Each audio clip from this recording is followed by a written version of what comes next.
ikaw po ang nag-unite sa bawat isa sa amin, lalong-lalo na po kapag kami mga ganitong gawain. Panginoon, ikaw po yung patuloy na nagagabay sa amin, Panginoon, at nagpapaalala na makapag-aral kami ng iyong salita. Nawa, Lord, sa gabi pong ito, gabayan niyo po ang aming tagapagsalita na si Kuya Bong. Nawa na bigyan mo po siya ng katalinuhan upang maipaliwanag at maibahagi niya sa bawat isa sa amin ang mga bagay na dapat naming maunawaan, maintindihan at matutunan. Tulungan niyo po kami na buksan namin ang aming puso, ang aming isip, maging ang aming pandinig upang itong araw, sa araw na ito, Panginoon, lahat ng mapapakinggan namin ay magkakaroon ng kabuluhan sa aming buhay, Panginoon, at magamit namin to sa araw-araw. Lord, ingatan niyo po yung mga wala pa rito, nawa na makapag-join din po sila at alam po namin, Lord, na napakahalaga ng mga bagay na ginagawa namin, Panginoon. At alam po namin, Lord, na makakatulong to sa paglago sa bawat isa sa amin, Panginoon. Tunay, Lord, napakabuti mo sa bawat isa. Ingatan niyo po yung mga wala pa sa bahay, sila Kuya Melchor, sila Ate Susan, and the rest of her kids, Panginoon. Dalangin po namin na ikaw po yung mag-iingat sa kanila, maging sila Ate Maribel, sila Kuya Bong, at ang bawat isa na nandirito na naka-online, Panginoon. Ikaw po ang patuloy na yumakap sa amin, Panginoon, at pagkalooban niyo po kami ng inyong banal na Espiritu, Panginoon. Manguna ka, Panginoon, sa lahat ng aming gagawin, Panginoon, at alam po namin na ikaw po yung maitataas namin sa mga oras ng aming pag-aaral. Salamat po, Panginoon. Ang dalangin po namin ito ay binabalik po namin sa matamis na pangalan ng ating Panginoong Jesus. Amen. Amen. Siguro start muna tayo ng mga praises natin. Siguro si Susan kasi hindi pa alam ng mga taga-Kariganhaw yung praises niya. Praises ko. Nakabalik po ako sa work. Noong Wednesday po kasi tumawag yung HR sa akin na pinapapunta na ako ng may-ari. Kasi hindi ko alam, baka isipin niya siguro, baka babalik ako ng Davao. Or hindi, kasi may program kasi nagagawa sila ng isang division, isang department. So, isa doon sa niya na bumalik na. So, yun, no Wednesday, start ako, wala akong trabaho doon, pinapunta lang ako sa HR kasi nga, nagpa-follow up yung may-ari doon na, yun nga, na sana daw ako. Tapos, sabi ng isang boss, ano ba sabi ng boss natin, di tawagan mo na, kaya lang di na alam kung saan ako ilalagay. Kasi wala naman talagang hiring. Kaya lang, may plan kasi yung isang boss ko na mag-create sila ng isang department na kaya ang tawag sa amin nga daw, binubuo kami ng grupo, ang tawag sa amin daw mga CIDG. Pag yung mga sa mga accounts, pag may mga irregularity sa mga ahente, sa mga managers, kami ang pumupunta o yung mga mali-maling ginagawa. So kami para mag-iimbestiga. So ang tawag sa mga pulis daw kami. So alam ko na mahirap yung trabaho kasi ang ano kasi namin is yung sales and marketing, ang titingnan namin ng mga personnel kung may mga irregularities na ginagawa. So, mahirap siya pero alam ko naman may purpose eh. Siyempre may mga kasabayan ako doon o mas nauna pa sa akin. Tapos, ramdam mo talaga yung favor ni Lord na binigay sa'yo. Kasi hindi ko naman talaga na-expect na makakabalik pa ako. Kasi 10 years na ako walang trabaho.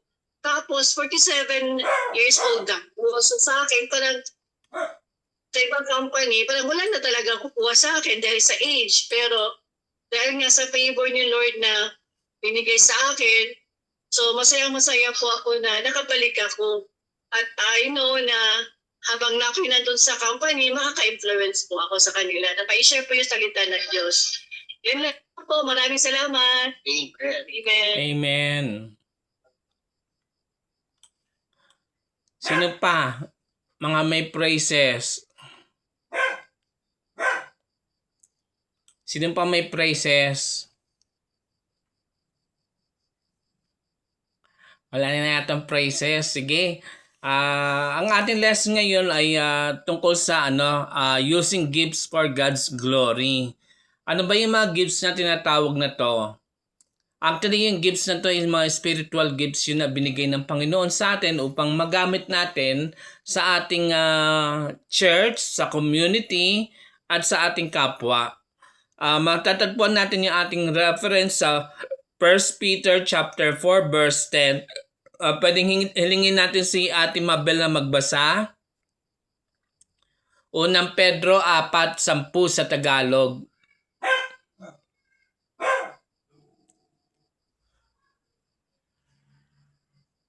Hello po. Tagalog. Unang Pedro.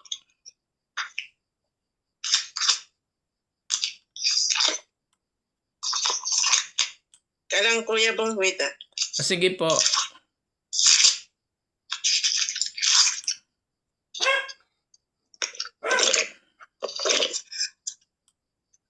Unang Pedro. Ano Kuya Bong?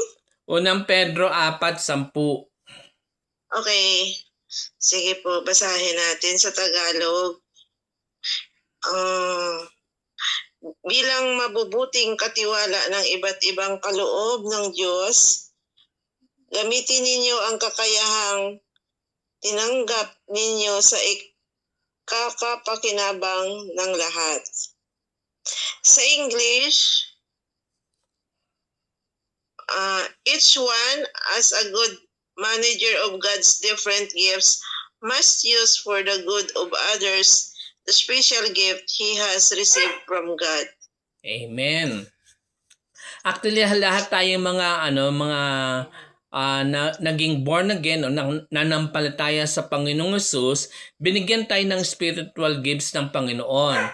At ang yung mga gifts na to, ibinigay ito ng Panginoon upang magamit natin sa kapurihan ng kanyang pangalan. Hindi para tayo maging sikat, hindi para tayo ay maging kilala, kundi ito'y para maitaas lalo ang pangalan ng Panginoong Hesus.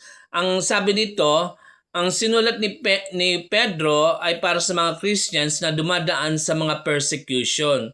Sa halip na matakot, hinikayat sila na gamitin ng kanilang gifts sa paglilingkod. Kasi during that time, may persecution sa kanilang bayan, kaya nagkaroon ng pagkakawatak-watak ng ibang mga mananampalataya. Pero sabi dito, gamitin daw natin yung ating mga gifts upang maitaas o matulungan yung ating mga kapatiran upang mag-glorify ang pangalan ng Panginoong Hesus. Ang salitang steward dyan yung binanggit, yung or manager ng nangangahulugan na tagapangasiwa, hindi may-ari o ibig sabihin, gifts natin na hindi atin. Ito'y pinagkatiwala lamang ng Diyos. Kaya dapat hindi lalaki yung ulo mo dahil mahusay ka mag-preach, mahusay ka magturo, mahusay ka mag-pray, gifted ka sa pananalangin. Hindi dapat lalaki yung ating ulo pag sa mga bagay na ganyan sapagkat yung mga bagay na to sa Panginoon nang galing to. Hindi to ibinigay sa atin para pang sarili, kundi gamitin natin to para sa lahat, sa ikararangal ng kanyang pangalan. Sabi dito, isang halimbawa dito, parang pera daw na ipinahawak sa'yo. Hindi to sa'yo, pero may responsibility ka, gamitin ito ng tama. Naalala ko tuloy nung nagtatrabaho ko doon sa Makati noon, meron kaming tinatawag na parang co-op paluwagan. Ang ginagawa namin noon, may mga number of shares kami, tapos yung pera na aming nalilikom, ginagamit namin kasi may mga nangangailangan ng pera sa opisina, Ang interest nun parang 1%, ganon. Sa mababang interest, pero yung kinikita ng pera na yon, ibinabalik din namin sa mga member. So, ibig sabihin nun, sa pamamalakad mo ng paghawak ng pera na yun, ginamit mo yung talento mo upang mapalago at makatulong doon sa kapwa.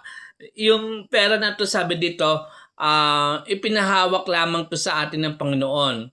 Ang pinaka-lesson na to, gamitin natin yung talent natin, hindi para sa fame, kundi para sa glory ng Diyos at pagtulong sa iba. Kasi kung minsan nagiging ang nangyayari pag lumalaki ulo ng mga, halimbawa isang artista, Pag nagiging sikat, nagiging pa-VIP, nagiging pasaway, feeling niya siya ang sentro. Alalahanin natin lahat ng bagay na ating tinatamasa galing yan sa Panginoon. Kaya dapat gamitin natin to para sa ikakaluwalhati ng kanyang pangalan. Sabi dito, your gift is not for your fame but for God's glory. Bakit for God's glory? Kasi nais ng Panginoon mataas yung pangalan niya, hindi ikaw. Kaya nga sabi dito, may mga more of you, less of me. Ibig sabihin, dapat sa buhay natin bilang Kristiyano, isang mananampalataya, dapat nakikita yung Christ-like image sa ating buhay. Kapag ginamit mo ang gift mo para sa Diyos, may impacto na maganda sa buhay mo. Kaya sabi dito, hindi sapat na alam natin na may gifts tayo, ang tanong ay paano natin to ginagamit. Sa mga kabataan, marami tayong mga kabataan na maraming gifts or mga talents na binigay ng Panginoon. Pero the thing is, nagagamit ba ito sa kaluwalhatian ng Panginoon? Kung ikaw ay mahusay kang tumugtog, bakit hindi mo aralin tumugtog para sa kaluwalhatian ng Panginoon, di ba? Maging encourager ka sa mga taong nalulungkot, di ba? Hindi ang naman nito ang pagbibigay natin ng ating talent or ng gifts natin sa kapwa hindi para maging sikat tayo kundi magamit tayo ng Panginoon. Ang sabi dito, hinihikayat ang bawat believers na gamitin ng kanilang gifts upang maglingkod sa iba bilang faithful steward ng biyaya ng Diyos. Kasi biyaya lamang ng Diyos yung nagkaroon tayo ng mga gifts na ganyan, no?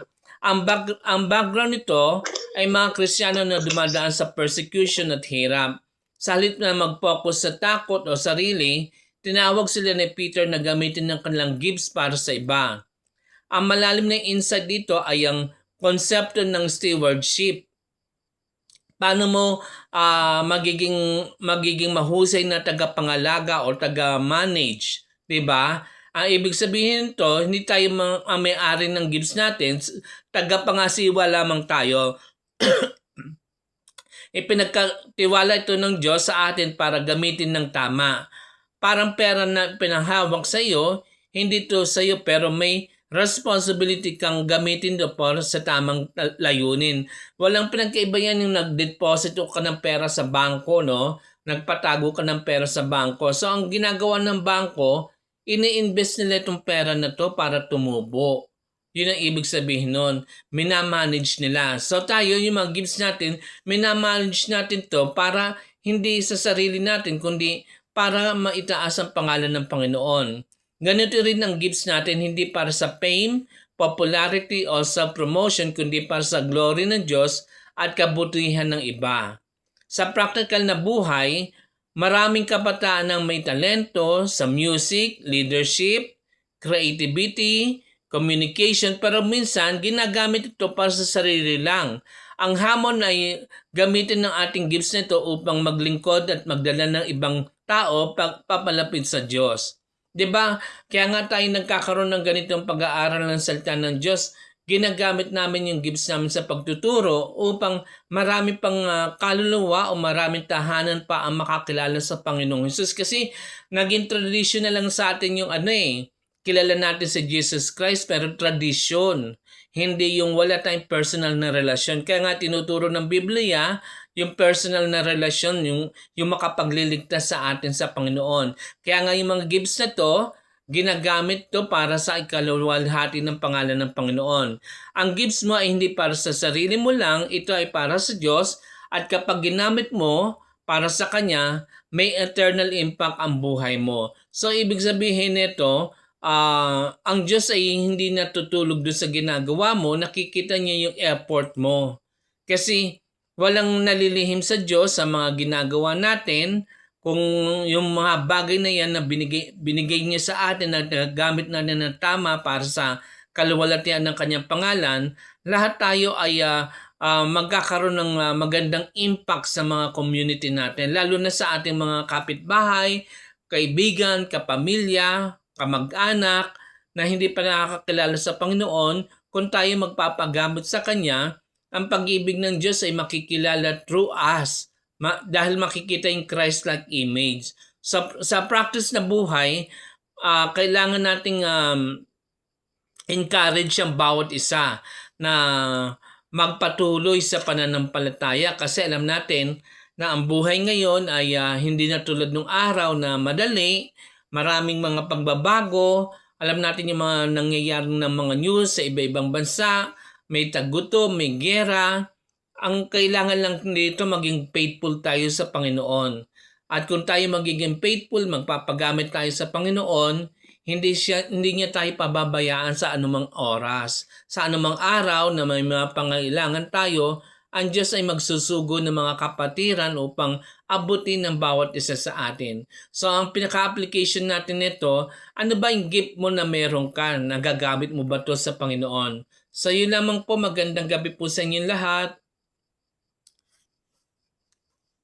Kuya Mel.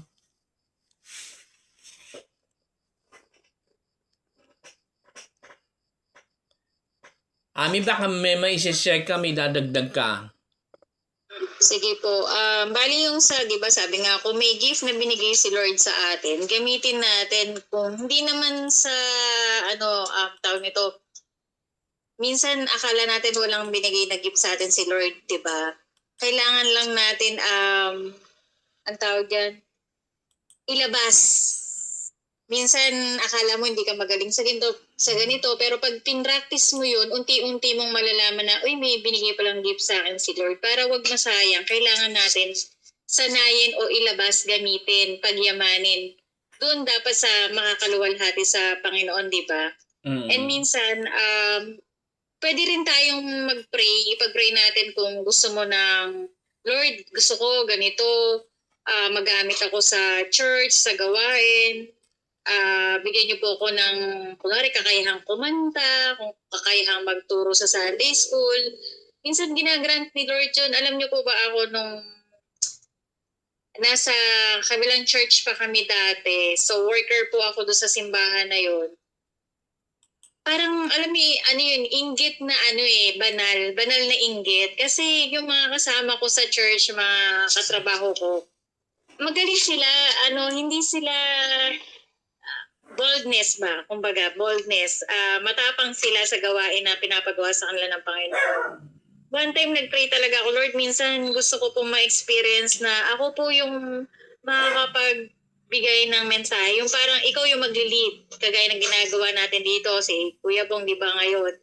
Yun, diniscern ng heart ko yun na makapagturo. Binigay ng Panginoon sa tamang panahon. Basta tama yung puso mo, alam mo na magagamit sa gawain ng Panginoon, siya yung maitataas, hindi ikaw, ibibigay ng Panginoon yung. Kaya kung meron kayong mga akala nyo wala kayong gift na pinagkalooban ng Panginoon, meron yan, bawat isa sa atin. Meron, kailangan mo lang suriin din ang puso mo kung tama ba yan, kung tama ba yung motibo mo. So, i-practice natin. Kung marunong kang kumanta, nakakanta ka sa kagaya ng mga worldly song, nakakanta mo, ibigay mo yung boses mo sa pagpupuri sa Panginoon. Kung yung ikaw marunong ka magturo sa mga bata, i-practice mo yan. I-practice pa. Kasi si Lord kasi lagi sa puso nakatingin eh. Minsan yung mga hindi natin nakakaya o kahit gusto mo hindi mo kaya o sabi mo sa sarili mo, ayoko, nahihiya ako. Alam niyo ba na si Lord yung magbibigay sa inyo kung ano yung kakulangan sa buhay natin o yung kung gusto mong magpagamit sa Panginoon, kailangan ready yung puso natin. So yun po, Kuya Bong. So, sa ating lahat na idagdag ko lang, meron tayong tutunan. Magdagdag lang ako, no? Yung ating inaral ngayon ay tungkol sa service, stewardship, and diversity. Ibig sabihin, yung gifts natin, hindi pang sarili yan, kundi dapat magbe-benefit yung mga taong nasa paligid natin para maluwalhati ang pangalan ng Panginoon. Then yung number 2, stewardship. Paano mo ginagamit yung gifts na yan, yung talent na binigay sa iyo ng Panginoon? Ito ba'y nagagamit sa yung ability mo para mag-glorify ang pangalan ng Panginoon? Kasi tulad ng sinabi ni Ami, kung marunong kang kumanta ng mga worldly song, bakit hindi mo araling kumanta ng worship song, di ba? maaring sa pag-worship song mo, may mga tao pala nakakapakinig, down na down sila sa problema nila, nakaka-help yung music, no? Lalo na nakaka-uplift to sa ating spiritual well-being. Diversity, sabi dito, may iba-iba tayong mga gifts na pwede natin gamitin, hindi pwedeng redundant eh. Sa isang community, sa isang bahay, may poste, may bintana, may pintuan, may kusina, hindi po pwedeng pare-pareho. Mga gifts na to, binigay ng Panginoon para magamit sa ikalalago ng ating pananampalataya, ng ating church, pati sa community. So yun lamang po, baka may dagdag si Pastor Mel. Sige. Thank you Ate Ami, Kuya Bong sa magandang mensahe na i-share natin sa mga kapatiran natin sa Marinduque.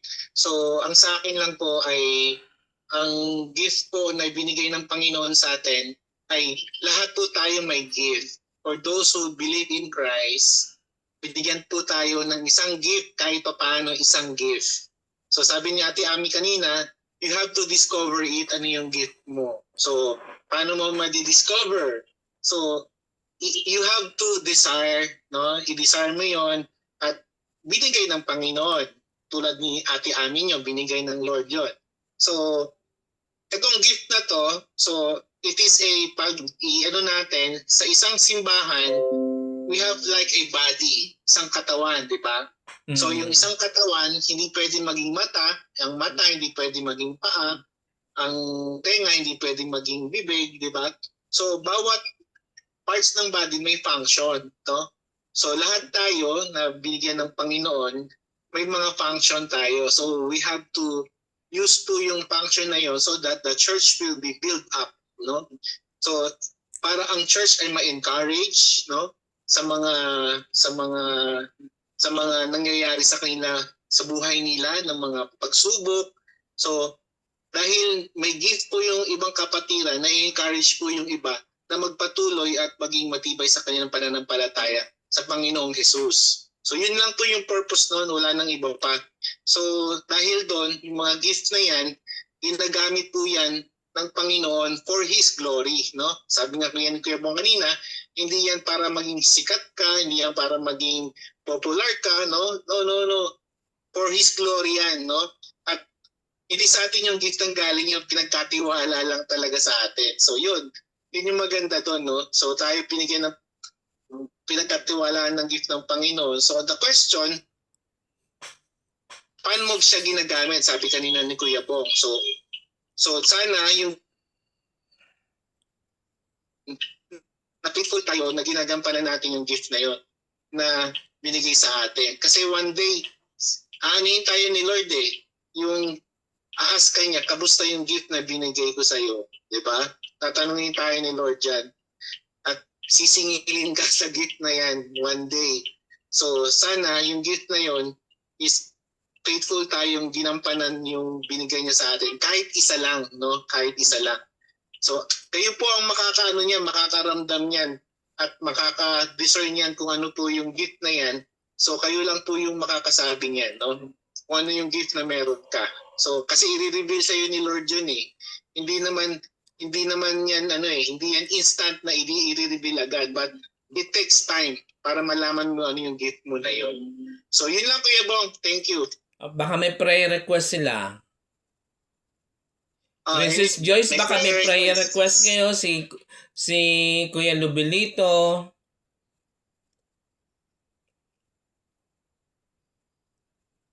Sige, close tayo sa prayer. Close ako ng prayer. In general na lang siguro yung prayer natin, no? Yes, Kuya Bong, general na lang. Oo. Sige, let's come to the presence of God. Oh, hallelujah, Jesus, we glorify your name. Lord, dumudulog kami sa trono ng biyaya sa gabing ito upang itaas ang iyong dakilang pangalan, ang iyong pag-ibig na di nagmamaliw noon ngayon at magpakailanman.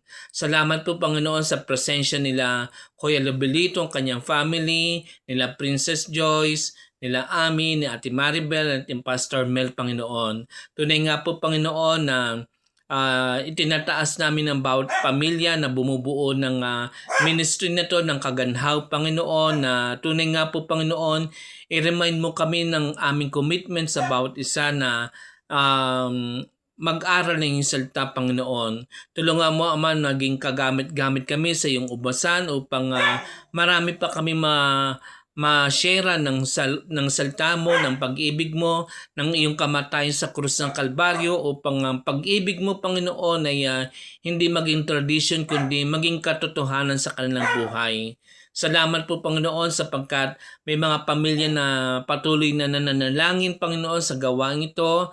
Ang dalangin ko, Panginoon, na yung mga provision mo, Panginoon, ibuhos mo sa bawat isa sa amin, yung mga pangangailangan namin pinansyal, pangangailangan pisikal, kalakasang spiritual, at tunay nga po, Panginoon, maging magandang halimbawa kami sa mga taong nasa paligid namin.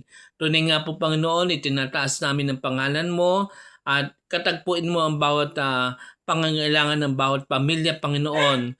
May mga financial needs, mga pangangailangan sa pananamit, sa eskwelahan, na sa nalalapit na pasukan, at yung mga kung anong pang mga bagay, Panginoon, ikaw ang kumagtagpo sa mga bawat bagay na pangangailangan ng bawat isa sa amin. Salamat po, Panginoon, sa iyong pag-iingat sa buong linggo. At bukas, Panginoon, ang araw ng linggo ay magsisimba kami uli upang mag-aral ng salita. Tulungan mo, ihanda mo aming spiritual eyes and ears na makapakinig kami ng mensahe mo at maitanim namin to sa aming puso at magamit sa aming pang-araw-araw na buhay. In Jesus' mighty name we prayed. Amen. Amen. Thank you po. Amen. Ingat po kayo lahat. Magandang gabi po. Ingat po.